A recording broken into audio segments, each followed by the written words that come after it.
Hello friends, ನಾನು ಈ ವಿಡಿಯೋದಲ್ಲಿ ನಿಮಗೆ 2025-26ನಲ್ಲಿ ಸೆಕೆಂಡ್ ಪಿ ಅಕೌಂಟೆನ್ಸಿಯಲ್ಲಿ 3 ಮಾಡೆಲ್ ಕ್ವಶನ್ ಪೇಪರನ್ನು ಬಿಟ್ಟಿದ್ದರು. ಅದರಲ್ಲಿ ಬರೋ ಥರ್ಡ್ ಮಾಡೆಲ್ ಕ್ವಶನ್ ಪೇಪರ್ನ ಪಾರ್ಟ್ ಸಿ ಸೆಕ್ಷನ್ನಲ್ಲಿ ಬರುವ 6 ಮಾರ್ಕ್ಸ್ ಪ್ರಾಬ್ಲಮಲ್ಲಿ ಕ್ವಶನ್ ನಂಬರ್ 24ಅನ್ನು ಸಾಲ್ವ್ ಮಾಡ್ತಿದ್ದೀನಿ. ಇಲ್ಲಿ ನೋಡಿ, ಇಲ್ಲಿ ಡೆತ್ ಆಫ್ ಪಾರ್ಟ್ನರ್ ಮೇಲೆ ಇರುವಂಥ ಪ್ರಾಬ್ಲಮ್ ಇದು. ಎಕ್ಸಿಕ್ಯೂಟರ್ಸ್ ಅಕೌಂಟನ್ನು ಪ್ರಿಪೇರ್ ಮಾಡೋಕ್ಕೆ ಹೇಳಿದ್ದಾರೆ. ಇಲ್ಲಿ 3 ಜನ ಪಾರ್ಟ್ನರ್ಸ್ ಇದ್ದಾರೆ. ಹಿಯರ್ ಡೆತ್ ಆಗಿರೋನು ಗಿರಿರಾಜ್. ಸೊ ಇಲ್ಲಿ ಗಿರಿರಾಜ್ ಎಕ್ಸಿಕ್ಯೂಟರ್ಸ್ ಅಕೌಂಟನ್ನು ಓಪನ್ ಮಾಡಬೇಕು.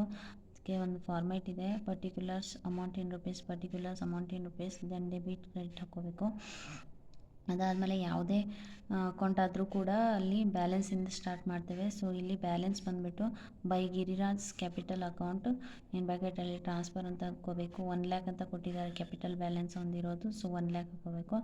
ದೆನ್ ನೆಕ್ಸ್ಟು ಇಂಟ್ರೆಸ್ಟ್ ಆನ್ ಕ್ಯಾಪಿಟಲನ್ನು ಕ್ಯಾಲ್ಕುಲೇಟ್ ಮಾಡೋಕೆ ಹೇಳಿದ್ದಾರೆ. ನೋಡಿ, 10% ಇಂಟ್ರೆಸ್ಟ್ ಕೊಟ್ಟಿದ್ದಾರೆ. ಅದನ್ನು ಮಾಡೋಕ್ಕೆ ನಮಗೆ ಇಂಟರ್ವೆನಿಂಗ್ ಪೀರಿಯಡ್ ಬೇಕು. ಇಂಟರ್ವೆನಿಂಗ್ ಪೀರಿಯಡನ್ನು ಕ್ಯಾಲ್ಕುಲೇಟ್ ಮಾಡ್ಕೋಬೇಕು. Intervening period equal to starting 1/4/2024 to then ಅವ್ನು ಡೆತ್ ಆಗಿರೋದು 30/9/2024ಗೆ ಡೆತ್ ಆಗಿದ್ದಾನೆ. ಅಲ್ಲಿಂದಲ್ಲಿಗೆ ಕೌಂಟ್ ಮಾಡಿದ್ರೆ 4ಇಂದ ಇಲ್ಲಿ 9ವರೆಗೆ ಕ್ಯಾಲ್ಕುಲೇಟ್ ಮಾಡಿದಾಗ 6 ಮಂತ್ ಬರ್ತದೆ ಟೋಟಲ್ಲು. ಸೊ ಇಂಟರ್ವೆನಿಂಗ್ ಪೀರಿಯಡ್ ಸಿಕ್ತು ನಮಗೀಗ. By interest on capital equal to 1 lakh ಇದೆ capital. Interest rate 10%, 10/100 into 6/12, 6 intervening period. Then by per ಇಯರ್ಗೆ 12 ಮಂತ್ಸ್ ಆಗ್ತದೆ. 12 ಅಮೌಂಟು 5,000 ಬರ್ತದೆ. ದೆನ್ ನೆಕ್ಸ್ಟು ಸ್ಯಾಲ್ರಿ ಕೊಟ್ಟಿದ್ದಾರೆ. ಗಿರಿರಾಜ್ ಸ್ಯಾಲ್ರಿ ಪರ್ ಮಂತ್ ಅಂತ ಕೊಟ್ಟಿದ್ದಾರೆ. So 3,000 per month. 3,000 into intervening period month ಇರೋದು 6 ಇಂಟು 12 ಮಾಡಿದಾಗ 18,000 ಬರ್ತದೆ. Then profit and loss suspense account prepare ಮಾಡಿ ಅಕ್ರೂಡ್ ಪ್ರಾಫಿಟ್ ಕೊಟ್ಟಿದ್ದಾರೆ. By profit and loss suspense account ಅಂತ ಎಂಟ್ರಿ ಮಾಡಬೇಕು.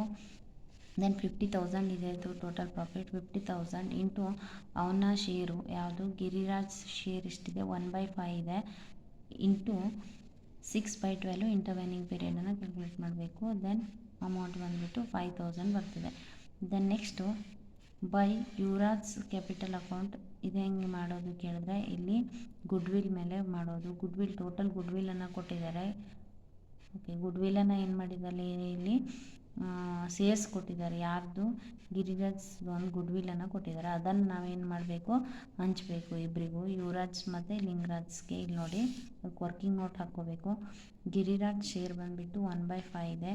ಗೇನ್ ರೇಷಿಯೋ ಕಂಡುಹಿಡ್ಕೋಬೇಕು. Gain ratio of Yuvraj and Lingaraj 2:2:1.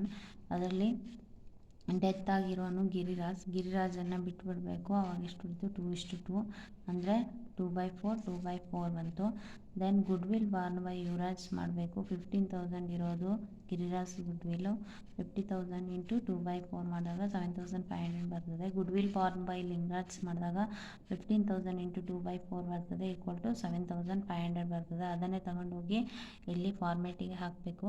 By Yuvraj capital account in ಬ್ರ್ಯಾಕೆಟಲ್ಲಿ goodwill 7,500. Then by Lingaraj capital account in bracket goodwill rupees 7,500.